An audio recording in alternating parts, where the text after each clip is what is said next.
আসসালামু আলাইকুম। Channel I কৃষি সংবাদে আমন্ত্রণ জানাচ্ছি আমি প্রিয়াঙ্কা। এখনকার সংবাদ আয়োজন একই সঙ্গে চ্যানেল আই এর ইউটিউব চ্যানেলে এবং চ্যানেল আই এর ওটিটি প্ল্যাটফর্ম আই স্ক্রিনে লাইভ স্ট্রিম হচ্ছে। যাচ্ছে বিস্তারিত সংবাদে। অতীতের মতো এবারও রমজান শুরুর আগেই যশোরের নিত্যপণ্যের বাজারে অস্থিরতা শুরু হয়েছে। সরকারের পক্ষ থেকে বাজার স্থিতিশীল বলা হলেও ডিম, মাছ ও মাংসের বাজারে দাম বাড়ছে। ব্যবসায়ীরা বলছেন ঈদের আগে এসব পণ্যের দাম কমার কোনো সম্ভাবনা দেখছেন না তারা। যশোর প্রতিনিধি আকরামুজ্জামানের রিপোর্ট। প্রশাসনের পক্ষ থেকে প্রতি বছর রমজান মাসকে সামনে রেখে চাল, গম, ভোজ্য তেল, চিনি, ডাল, ছোলা, পেঁয়াজ, রসুন, আদা, হলুদ, শুকনো মরিচ, ডিম, খেজুর সহ নিত্যপণ্য সরবরাহ ও মূল্য তদারকিতে বিশেষ উদ্যোগ গ্রহণ করা হয়। এবছরও রমজান মাসে যাতে নিত্যপণ্যের বাজার কোনো প্রকার অস্থিরতা সৃষ্টি না হয় সেজন্য নানামুখী উদ্যোগ নেওয়া হচ্ছে। যদিও বাজার সংশ্লিষ্টদের অভিযোগ এর প্রভাব বাজারে খুব একটা পড়ছে না। আগে প্রতিদিন তেল কিনতে পারতাম, এখন সপ্তাহে একদিনও পাচ্ছে না। যদিও পাই আপনার সত্য ছাড়া তারা তেল দিচ্ছে না। এক সপ্তাহ আগে অনেক সবজির দামই কম ছিল, যা সাধারণ মানুষের হাতের নাগালেই ছিল, কিন্তু একদিন ধরেই সবকিছু সবজির দামই আবার বাড়তি। আগে যে মাল কিনছি 20, এখন সেই মাল 40। আগে যা কিনেছি মনে করেন যে 30, এখন তা কিনতে হচ্ছে 50। আলু, পেঁয়াজ ছাড়াও পাইকারি ও খুচরা পর্যায়ে এখনই বাড়তে শুরু করেছে চাল, আটা, ময়দা, ডাল, ছোলা, ব্রয়লার মুরগি, চিনি ও চিড়া সহ বিভিন্ন নিত্যপণ্যের দাম। সোনালী মুরগি আমি আজকে নিলাম 280 টাকা করে, তো এটা মনে হয় যে রিজনেবল প্রাইস। এটা যদি থাকে তো ভালো হবে। এবং মাছের দাম প্রচুর, কাতলা মাছ, রুই মাছ, শিং মাছ, ট্যাংরা মাছ, এই মাছের দাম অনেক বেশি। পাইকাররা বলছেন আমদানি ও পরিবহন খরচের কারণে এবছর প্রতিটি পণ্যর দাম বেশি। এজন্য রোজায় পণ্যের দাম কিছুটা চড়া থাকতে পারে। কৃষক একেবারেই মার খেয়ে গেছে, কৃষক কোনো দামই পায়নি। আমরা গ্রামের বাজার থেকে কিনি, সুরমন কাটে 7 মাইল বাজারে কোনো মালই ওঠেনি, কারণ খেতে নেই, তাহলে উঠবে করতে। সেই পরিস্থিতি একটু দাম বাড়ছে। বাজার সংশ্লিষ্টরা জানান নিত্যপণ্যের বাজার নিয়ন্ত্রণে বাজার মনিটরিং কমিটির তৎপরতা না বাড়লে সামনে পরিস্থিতি আরও অবনতি হতে পারে। যশোর থেকে আকরামুজ্জামান, চ্যানেল আই। ভোজ্য তেলের আমদানি কমাতে রংপুর অঞ্চলে পতিত জমি ব্যবহার করে বিনা সরিষা 11 চাষে উদ্বুদ্ধ করছেন কৃষি বিজ্ঞানীরা। উচ্চ ফলনশীল ও স্বল্পমেয়াদী সরিষা আবাদ কৃষকের বাড়তি আয়ের পাশাপাশি ফসলের নিবিড়তা ও জমির উর্বরতা বৃদ্ধি করছে। এহসানুল হক সুমনের ভিডিও চিত্রে মেরিনা লাভলি রিপোর্ট। রংপুর সদর উপজেলার চন্দনপাট ইউনিয়নের শ্রীরামপুরে কৃষকের মাঠে চলছে সরিষা কর্তন। আমনের পর পড়ে থাকা জমিতে মাত্র 83 থেকে 87 দিনে বিনা সরিষা 11 আবাদ করে একরে 20 মণ ফলন পেয়েছেন কৃষক।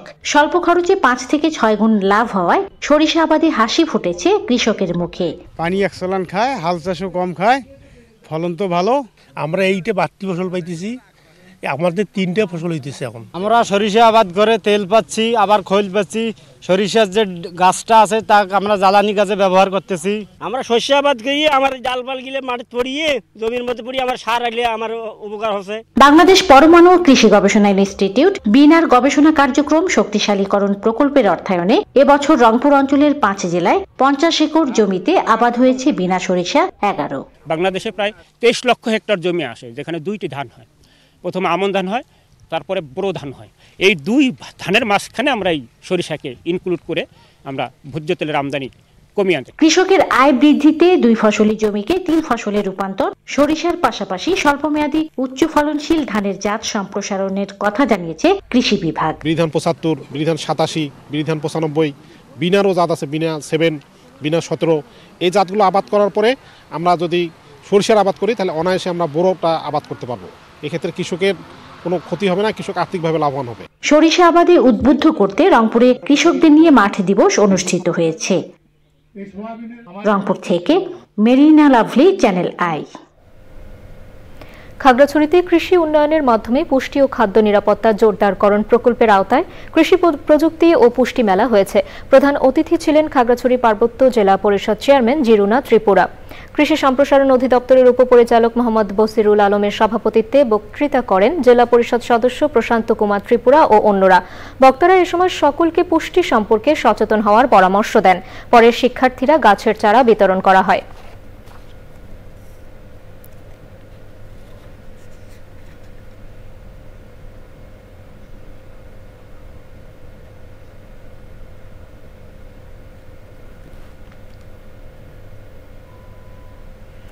শরীয়তপুরের চরাঞ্চলে আধুনিক কৃষি প্রযুক্তি সম্প্রসারণ প্রকল্পের আওতায় কৃষি কর্মকর্তাদের 3 দিনের প্রশিক্ষণ কর্মশালা হয়েছে। জেলার 30 জন কৃষি উপসহকারী কর্মকর্তা প্রশিক্ষণে অংশ নেন। দুর্গম চরাঞ্চলে আধুনিক ও লাক্সই প্রযুক্তিতে মিষ্টি আলু, বেগুন, বাদাম, সারা বছর তরমুজ ও মালচিং পদ্ধতিতে সবজি চাষ বিষয়ে প্রশিক্ষণ দেয়া হয়। প্রশিক্ষণে উপস্থিত ছিলেন কৃষি সম্প্রসারণ অধিদপ্তর ফরিদপুর অঞ্চলের অতিরিক্ত পরিচালক মোহাম্মদ খয়ের উদ্দিন ও অন্যরা।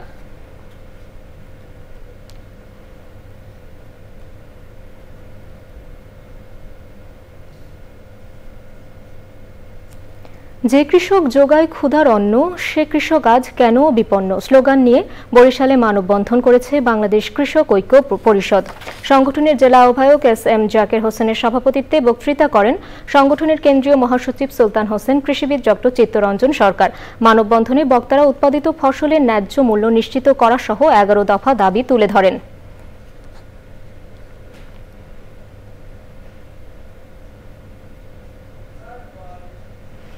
চ্যানেল আই কৃষি সংবাদের আজকের আয়োজন এ পর্যন্তই। পরবর্তী সংবাদ আয়োজনে আমন্ত্রণ জানিয়ে শেষ করছি। ধন্যবাদ সবাইকে।